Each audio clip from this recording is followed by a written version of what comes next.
record our devotion for September 7th, my daughter Clarissa's birthday, and we'll look at our proverb for the day, Proverbs 22:24 through 25, which says, "Make no friendship with a man given to anger, nor go with a wrathful man, lest you learn his ways and entangle yourself in a snare." I love this section because it just seems like every proverb you read is like, that's so wise and makes perfect sense, and this is no exception.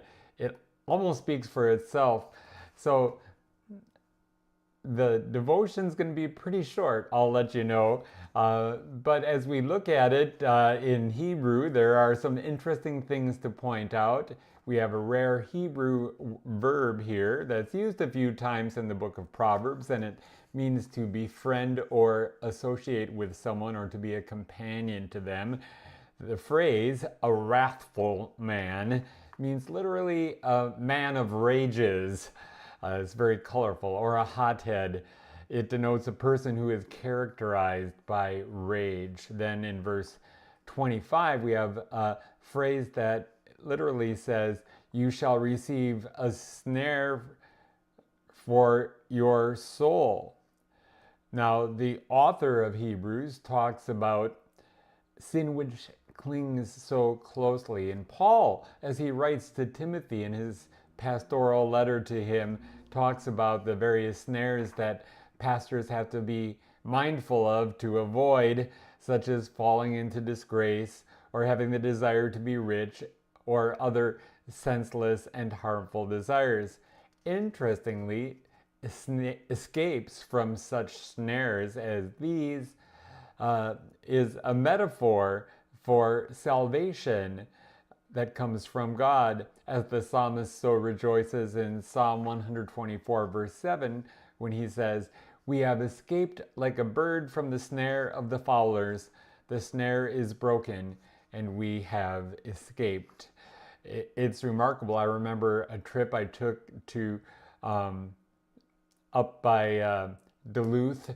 There's a big cliff, and like crowds of people go there to watch the migration of various hawks.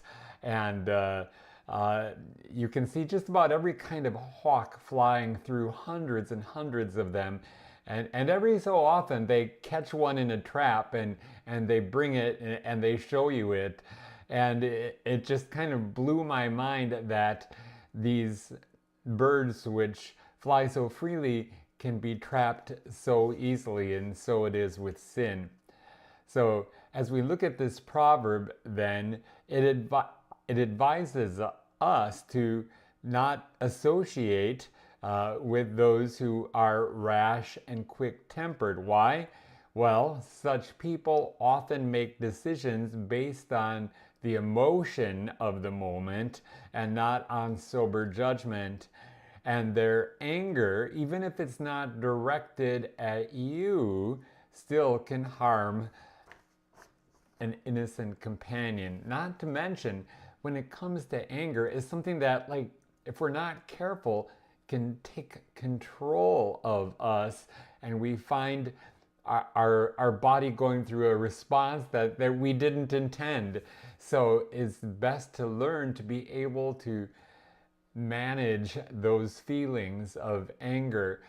I love that Bible passage, and it's one I always think of when I'm tempted to anger. It's that simple passage, "In your anger, do not sin."